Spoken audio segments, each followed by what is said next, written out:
Bab 780. Teknik menembak yang buruk. Saat ini Suli merasa seluruh dunia ini seperti tidak ada dan hanya menyisakan mereka berdua saja. Dia bahkan lupa kalau dirinya saat ini sedang tidak mengenakan pakaian apapun. Tapi Jerry tidak memperdulikan keindahan tubuh Suli, matanya terlihat khawatir dan peduli padanya. Tapi semua rasa khawatir dan peduli ini hanya untuk teman. Tapi menurut Suli ini adalah rasa cinta dari Jerry padanya. Kamu tidak apa-apa. Sebelum Suli sempat merasakan pelukan yang hangat dari Jerry, tiba-tiba rasa hangat di tangannya langsung hilang. Seketika dia merasa seperti terlalu banyak berpikir. Aku tidak apa, aku merasa lutut aku sedikit sakit. Suli melihat lututnya yang sedang berdarah. Ketika Jerry melihat banyak keindahan tubuh Suli, dia baru menyadari ternyata dirinya menyelamatkan Suli di dalam kamar mandi. Aku akan menunggu kamu di luar. Jerry langsung menoleh dan keluar dari sana. Jerry. Suli memanggilnya, tapi ketika dia memanggil nama Jerry, tubuhnya tiba-tiba merasa dingin, lalu dia pun mulai kembali sadar. Hingga saat ini dia baru menyadari kalau tubuh polosnya sudah dilihat oleh Jerry. Hal ini pun langsung membuat wajahnya berubah menjadi merah. Pada awalnya dia ingin memanggil Jerry dan minta Jerry untuk membantunya kembali ke kasur, tapi bagaimana mungkin dia melakukannya dalam keadaan telanjang. Setelah menenangkan diri, Suli sendiri pun merasa sedikit terkejut. Dia bahkan tidak memberikan penolakan saat Jerry melihat seluruh tubuhnya, sebaliknya dia sedikit berharap bisa terjadi sesuatu pada Jerry. Apa yang sedang aku pikirkan? Beberapa saat kemudian Suli sudah kembali sadar, kemudian dia berbicara dengan wajah sedih, dia sudah menikah dan memiliki anak perempuan yang lucu, aku tidak boleh mengganggu kebahagiaan mereka. Setelah Jerry sampai di luar wajahnya berubah menjadi panas, selama ini dia hanya memiliki Lacey seorang. Selain itu dia juga begitu mencintai Lacey dan tidak pernah berpikir untuk memiliki hubungan dengan wanita lain. Tapi kejadian di kamar mandi tadi sudah tertanam dalam pikirannya, semakin kuat rasa ingin melupakan kejadian tadi, ingatan itu pun semakin jelas dalam benaknya. Brengsek, aku memang orang brengsek. Jerry tiba-tiba menamparkan dirinya sendiri dan berbicara dengan wajah yang penuh penyesalan, Happy sedang ribut di rumah untuk bertemu denganku, tapi aku malah seperti ini. Meskipun dia tahu pertolongan yang dia berikan pada Suli itu adalah hal yang tidak bisa dia hindari, tapi dia tetap merasa bersalah. Kali ini Suli sudah mengenakan pakaian. Saat melihat wajah Suli yang masih merasa kesakitan, Jerry pun semakin merasa bersalah. Dia tidak hanya merasa bersalah pada istri dan anaknya, dia juga merasa bersalah pada Suli. Lutut Suli sudah terluka seperti ini, tapi dia masih sembarang berpikir, dia benar-benar seperti binatang. Bagaimana kalau aku bawa kamu ke rumah sakit? Jerry membubang pikirannya, kemudian dia langsung bertanya dengan penuh perhatian sambil membantu Suli berbicara. Suli menggelengkan kepala, berkata, tenang saja, hal ini tidak melukai tulang aku dan hanya luka luar saja. Mungkin lutut aku akan sedikit bengkak. Aku ada membawa kotak obat, jadi aku bisa menaruh obat sendiri. Suli mengatakan ini sambil menundukkan kepala, dia tidak berani menatap Jerry sama sekali. Tidak hanya itu saja, Suli baru pertama kali merasakan kalau jantungnya berdetak dengan sangat kencang saat berbicara dengan lawan jenis.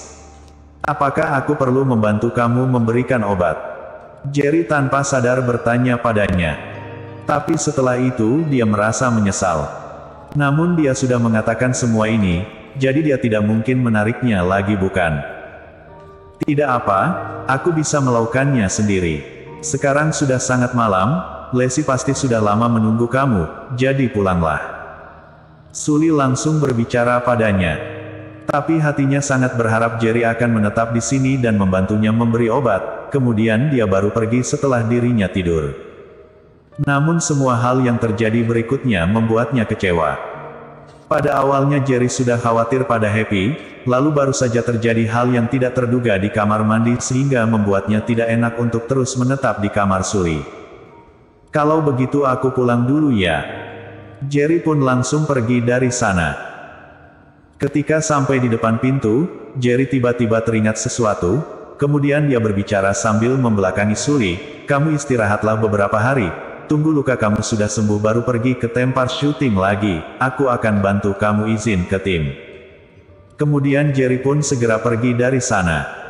Sully memasang wajah yang sedih saat melihat pintu yang tertutup rapat. Dia melamun beberapa saat, kemudian dia menertawakan dirinya, berkata, dia sudah terlalu banyak membantu aku, bagaimana mungkin aku akan merepotkannya lagi. Di sisi lain, setelah Jerry meninggalkan hotel, dia langsung pulang ke rumah. Karena dia sangat mengkhawatirkan Happy, jadi dia pun mengendarai mobil dengan sangat kencang. Sebuah mobil Phaeton yang sudah dimodifikasi itu melaju dengan kencang ke puncak awan seperti sebuah kilat. Jerry menaruh semua fokusnya ke jalanan pulang ke rumah dan tidak menyadari ternyata dirinya sudah diperhatikan dari tadi. Brum! Ketika Jerry melewati pertiga jalan, tiba-tiba ada sebuah mobil muatan besar yang menabrak mobil Phaetonnya. Duar! Terdengar suara ledakan yang kencang bersamaan dengan mobil itu yang terbalik beberapa kali di udara, kemudian baru jatuh ke tanah. Ketika mobil itu ditabrak, semua kantung udara dalam mobil pun langsung terbuka. Jerry yang ditabrak dengan kencang ini membuat kepalanya berdengung, lalu ada luka besar di lengannya hingga membuat darah segar mengalir keluar. Sialan! Jerry meraung pelan dengan tatapan mata yang penuh amarah. Kepalanya juga terluka sehingga darah segar dari kepalanya turun ke bawah dan masuk ke mata Jerry. Saat ini sepasang mata Jerry sudah dinodai dengan darah sehingga membuat dunianya berubah menjadi warna merah. Beruak! Dia menendang pintu mobil dan berjalan keluar. Ketika dia keluar dari mobil, dia merasakan sebuah bahaya besar, kemudian dia langsung menggerakkan kakinya dan menghilang dari sana. Duar! Kemudian terdengar suara tembakan sniper. Lalu ada sebuah lubang besar di tempat Jerry berdiri tadi. Kelihatannya ini bukan sniper biasa. Jika tembakan tadi berhasil mengenai Jerry, maka tidak peduli seberapa kuat dirinya, akhirnya dia pasti akan tetap terluka. Ya ampun, apakah dia hantu? Dia masih bisa hidup setelah mengalami kecelakaan besar seperti ini adalah sebuah keajaiban. Sekarang dia masih bisa menghindari tembakan dari penembak jitu. Dari jarak ribuan meter di sana, ada seorang berwajah barat merasa ketakutan seperti melihat hantu. Penembak jitu harus melakukan pembunuhan dalam satu tembakan, jika dia gagal, maka dia harus mundur. Jika tidak dirinya pasti akan mati kalau sudah ketahuan. Penembak jitu berwajah barat ini adalah pembunuh internasional yang bernama Smith, dia mahir dalam menggunakan berbagai macam sniper. Dia seperti seorang dewa di dunia pembunuh. Biasanya semua misi yang dia terima tidak pernah gagal. Setiap kali dia pasti bisa membunuh targetnya dan tidak pernah gagal. Ini adalah kegagalan pertama dalam hidupnya. Meskipun begitu, dia pun tetap langsung mundur setelah tembakannya gagal. Kamu mau pergi kemana? Namun ketika Smith baru mau pergi, tiba-tiba ada suara dingin yang terdengar di belakang tubuhnya. Saat ini Smith merasa sangat merinding, dia merasa seperti sedang ditatap oleh dewa kematian. Kemudian ada aura membunuh yang kuat di sekitar tubuhnya sehingga membuatnya tidak berani berbalik. Siapa Anda? Smith bertanya pada Jerry sambil membelakangi tubuhnya. Orang yang ingin kamu bunuh.